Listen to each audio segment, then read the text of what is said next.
Nia Cohn était assise sur le lit dur de sa cellule, le dos collé au mur froid de béton, ses mains tremblantes reposant sur ses genoux. Le silence pesant de la prison semblait vouloir l'écraser.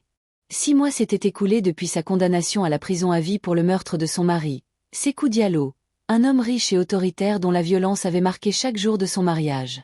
Les souvenirs lui revenaient comme des éclats de verre. Chaque insulte, chaque menace, chaque humiliation pesait encore sur son cœur.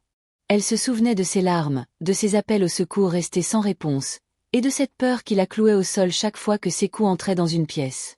Pourtant, la presse l'avait transformée en la veuve noire, peignant une image d'une femme manipulatrice et sans scrupules.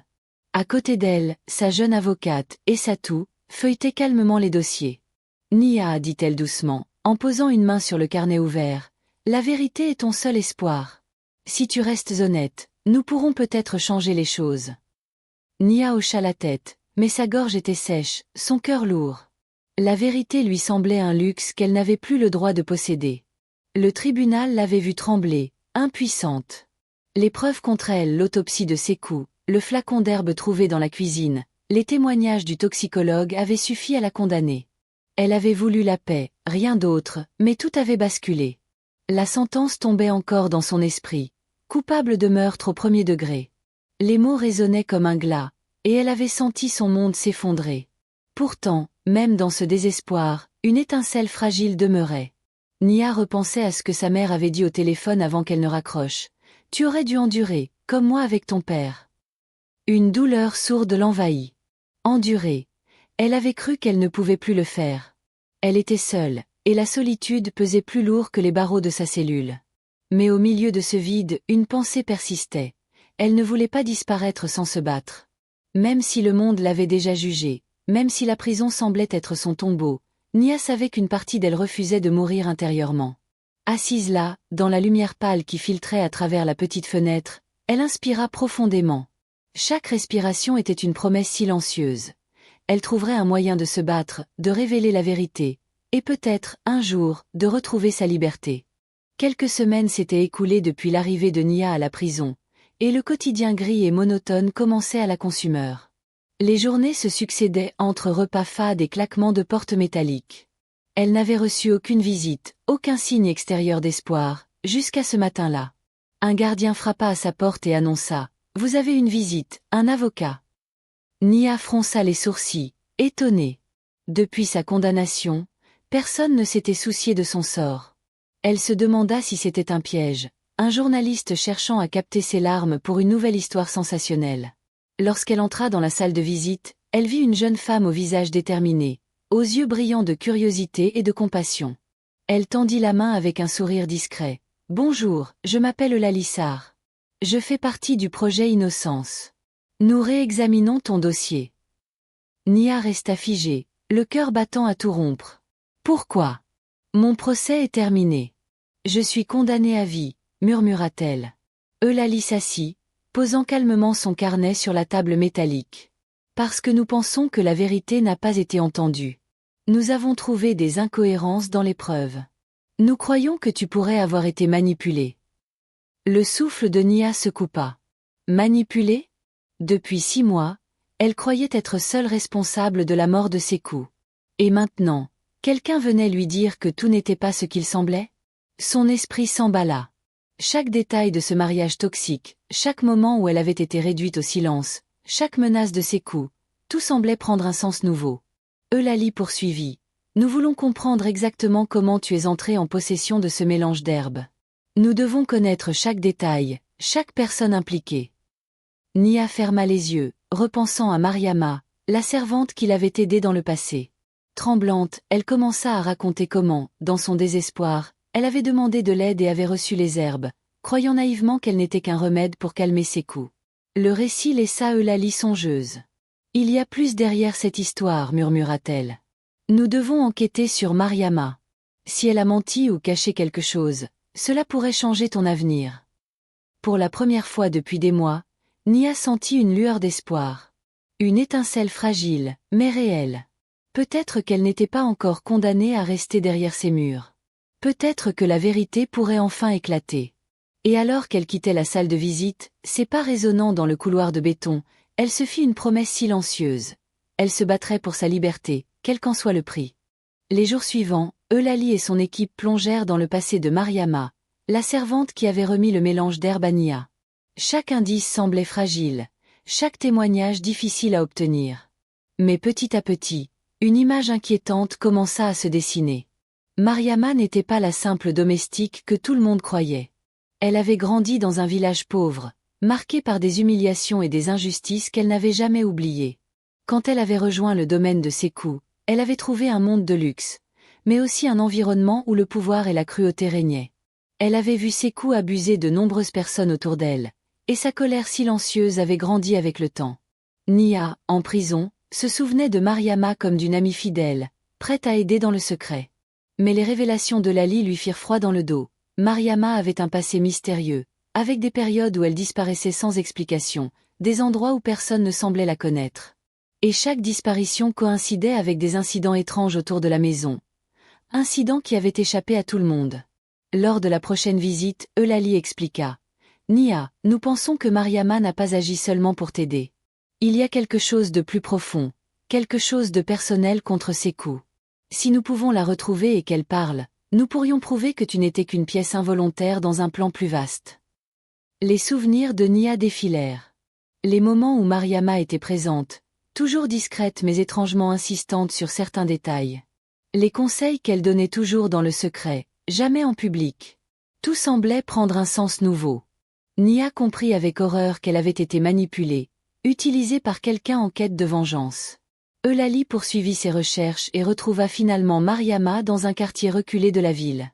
L'appartement était petit, presque vide, mais le regard de la femme était vif et calculateur. Lorsque Eulalie entra et expliqua la situation, Mariama sembla d'abord hésiter. Puis, lentement, elle baissa les yeux et murmura « Oui, je lui ai donné ces herbes. » Mais ce n'était pas Nia qui devait souffrir. C'était Sékou. Il devait payer pour tout ce qu'il nous avait fait. Le cœur de Nia se serra. La vérité éclata enfin devant elle. Elle n'avait jamais été l'assassin que tout le monde pensait. Elle avait été la victime, manipulée par quelqu'un qui, malgré ses méthodes cruelles, avait cherché justice contre Sékou. Eulalie posa une main rassurante sur celle de Nia. « Si Mariama accepte de témoigner en toute honnêteté, ton innocence pourrait être reconnue. Mais il faudra du courage. La famille de Sékou ne reculera devant rien pour protéger son nom et son pouvoir. » Nia prit une profonde inspiration. La route vers la liberté serait difficile, dangereuse, mais elle était prête. Pour la première fois depuis son emprisonnement, elle sentit l'espoir grandir, prêt à éclater comme un feu dans la nuit. Le jour du procès arriva enfin. La salle d'audience était bondée, les visages curieux ou hostiles fixant Nia alors qu'elle franchissait les marches. La tension était palpable. Elle sentait chaque regard peser sur elle, chaque murmure alimenter son anxiété. À ses côtés, Eulalie et Mariama étaient prêtes. Mariama, le regard sérieux mais déterminé, s'avança lorsque l'avocat de la défense l'appela à la barre.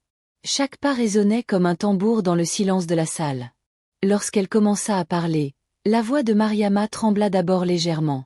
Mais très vite, elle devint ferme et résolue. « Je reconnais que j'ai donné des herbes à Nia, mais ce n'était jamais pour lui nuire. Tout ce que je voulais, c'était exposer les crimes de Sékou. Nia était innocente, manipulée par moi, car Sékou devait payer pour ses injustices et ses abus. » Un murmure parcourut la salle. Les proches de Sékou froncèrent les sourcils, certains se levèrent, furieux, tandis que le juge calma la salle d'un geste. Mariama poursuivit. « Chaque action que j'ai entreprise visait à révéler la vérité. Nia n'a jamais été responsable de ce qui s'est passé. Elle a été utilisée malgré elle. » Les preuves corroborant ces déclarations furent présentées. Des messages, des témoignages de voisins, et même des traces de recherche en ligne montrant que Mariama préparait sa vengeance depuis longtemps. Chaque élément renforçait l'innocence de Nia. Nia, émue, sentit un poids se lever de ses épaules. Les larmes lui montèrent aux yeux lorsqu'elle comprit que la vérité triomphait enfin. Ce n'était pas seulement un procès pour elle, c'était un triomphe de la justice et de la vérité contre le mensonge et la manipulation. Le juge prit la parole, grave et solennel. Après avoir entendu le témoignage de Mariama et examiné les preuves, il est clair que Nia n'a jamais été responsable de ce qui lui est reproché. Elle est déclarée innocente. Un soupir collectif de soulagement traversa la salle. Nia serra la main d'Eulalie, incapable de prononcer un mot. À cet instant, elle savait que sa vie allait enfin changer. La route avait été longue et semée d'embûches, mais la vérité avait triomphé. Mariama, en sortant de la salle, murmura à Nia, « Je t'ai utilisé, mais je t'ai aussi protégé.